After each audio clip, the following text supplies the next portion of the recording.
Hello बच्चों, कैसे हो आप। मैं आशा करती हूँ कि आप सभी अच्छे होंगे। चलिए बच्चों, अपनी नोटबुक और पेन लेकर बैठें। बच्चों, हमने इससे पहले वीडियो में पढ़ा था कि वाक्य क्या होता है, वाक्य के खंड कितने होते हैं, वाक्य के भेद कितने होते हैं। बच्चों, हमने लास्ट वीडियो में पढ़ा कि वाक्य रचना या बनावट के आधार पर वाक्य के 3 भेद होते हैं: सरल वाक्य, संयुक्त वाक्य और मिश्रित वाक्य। मैं आशा करती हूँ कि आप सभी के वो टॉपिक क्लियर हो चुके होंगे।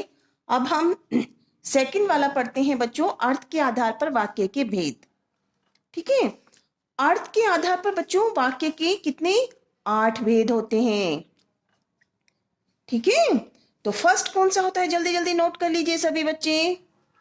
फर्स्ट लिखेंगे विधानवाचक वाक्य, सेकंड निषेधवाचक वाक्य, थर्ड प्रश्नवाचक वाक्य, फोर है बच्चों आज्ञावाचक वाक्य, फिफ्थ इच्छा सूचक वाक्य, 6 संदेहवाचक वाक्य, 7 संकेतवाचक वाक्य और लास्ट है हमारा बच्चों विस्मयादिबोधक वाक्य। तो बच्चों, हमने ये पढ़ा कि अर्थ के आधार पर वाक्य के 8 भेद कौन कौन से होते हैं।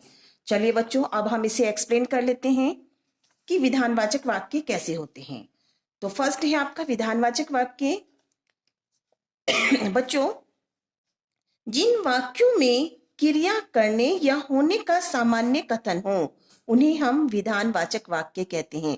बच्चों, ये वाक्य ऐसे होते हैं जैसे हमारे साधारण वाक्य होते हैं जिसमें कर्ता होता है और क्रिया होती है। जैसे फर्स्ट है बच्चों, देखिए सुमन विद्यालय जा रही है, सेकंड रमा पत्र लिखती हैं। तो ये बच्चों कैसे हैं, जिसमें कर्ता है और क्रिया है। ये एक सामान्य कथन ही होते हैं और जिन्हें हम विधानवाचक वाक्य कहते हैं। सेकंड देखिए बच्चों, हमारा है निषेधवाचक वाक्य। निषेध निषेध का मतलब क्या होता है बच्चों, कि कोई कार्य, ठीक है, जिसमें संपन्न ना हो रहा होता है, यानी एक नकारात्मक वाक्य का हमें आभास होता है। जिन वाक्यों में क्रिया के ना होने का ज्ञान हो उन्हें हम निषेधवाचक वाक्य कहते हैं। तो बच्चों, इसमें हमारा किस प्रकार के शब्द आते हैं आप जानते ही होंगे। फर्स्ट है देखिए बच्चों, सुमन विद्यालय नहीं जा रही है, सेकंड रमा पत्र नहीं लिख रही है। तो नहीं से बच्चों हमें पता चल रहा है कि ये नकारात्मक वाक्य हैं, इनसे काम का नहीं होना पाया जा रहा है। ठीक है बच्चों, अब थर्ड है हमारा प्रश्नवाचक वाक्य। सभी बच्चे ध्यान से देखेंगे। प्रश्नवाचक वाक्य से भी आप सभी जानते हैं प्रश्नवाचक वाक्य क्या होते हैं बच्चों, जिन वाक्यों में प्रश्न पूछे जाने का हमें बोध होता है, यानी ज्ञान होता है कि बस इस वाक्य से कोई हमसे प्रश्न पूछा जा रहा है, तो वो प्रश्नवाचक वाक्य कहलाते हैं। और उनकी पहचान ये होती है कि वाक्य के अंत में प्रश्नवाचक चिन्ह लगा होता है। ठीक है, अब एग्जाम्पल देखिए, क्या सुमन विद्यालय जा रही है, सेकंड क्या रमा पत्र लिख रही है, या फिर हम कह सकते हैं आपका क्या नाम है, आप कहाँ रहते हो, और उनके बाद हम प्रश्नवाचक चिन्ह लगा देते हैं। बच्चों, आपसे जब भी आप चाहे वो अर्थ के आधार पर वाक्य के भेद पूछ रहे हो या फिर रचना के आधार पर पूछ रहे हो, तो आप उसमें वाक्य उदाहरण के रूप में जरूर लिखेंगे ताकि आपका वो मीनिंग क्लियर हो जाए। चलिए बच्चों, अब हम चलते हैं 4 पे अपना आज्ञावाचक वाक्य। आज्ञावाचक वाक्य क्या होते हैं बच्चों, जिन वाक्यों से हमें आज्ञा का बोध होता है कि भाई हाँ आज्ञा देने का उसमें ज्ञान हो रहा है, तो वो हमारे आज्ञावाचक वाक्यों के अंतर्गत आते हैं।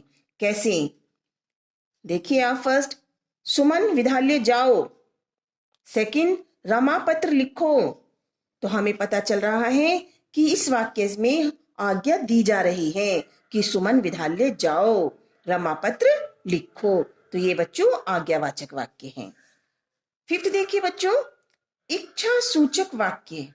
इच्छा सूचक वाक्य कैसे होते हैं बच्चों, जिन वाक्यों में किसी प्रकार की इच्छा, आकांक्षा आशीर्वाद या शाबाश में अंतर आ जाते हैं कि व्यक्ति अपने मन से जो कुछ भी देना चाह रहा होता है, जिसमें व्यक्ति की इच्छा प्रकट होती है, वो वाक्य इच्छावाचक वाक्यों के अंतर्गत आते हैं।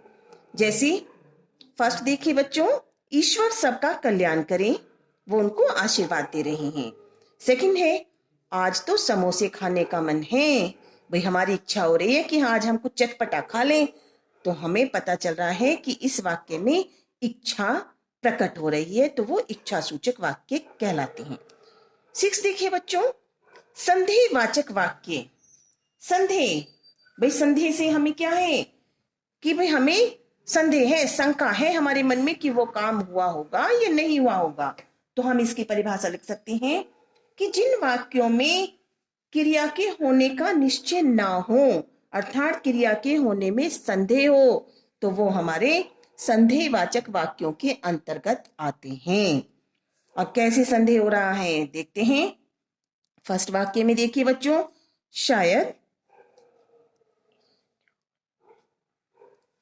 शायद आज सुमन विद्यालय जा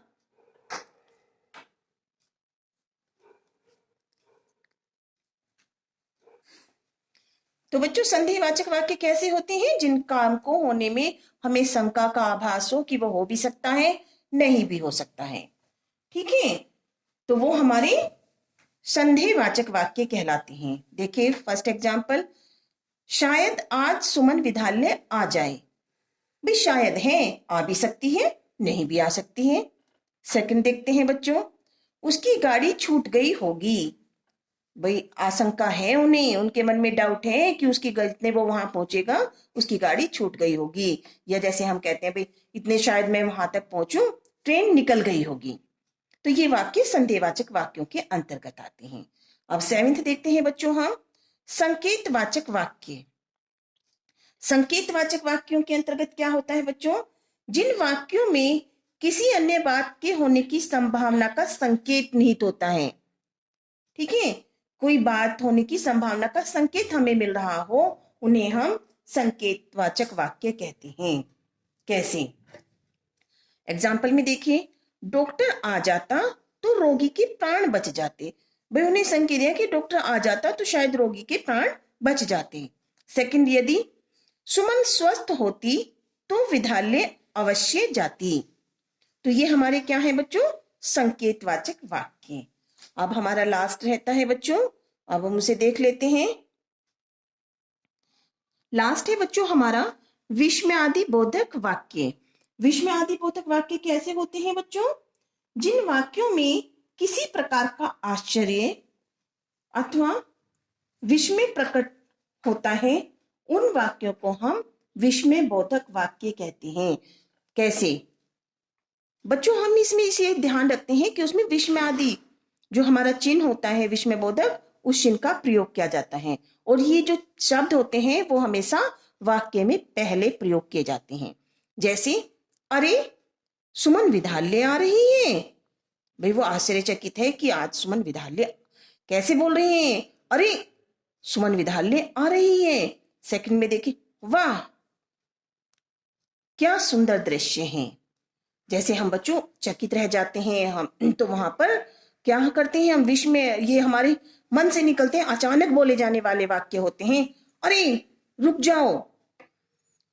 ठीक है, इस प्रकार के वाक्य विस्मयादि बोधक वाक्यों के अंतर्गत आते हैं। चलिए बच्चों, आज हमारा ये टॉपिक यहीं पे समाप्त होता है।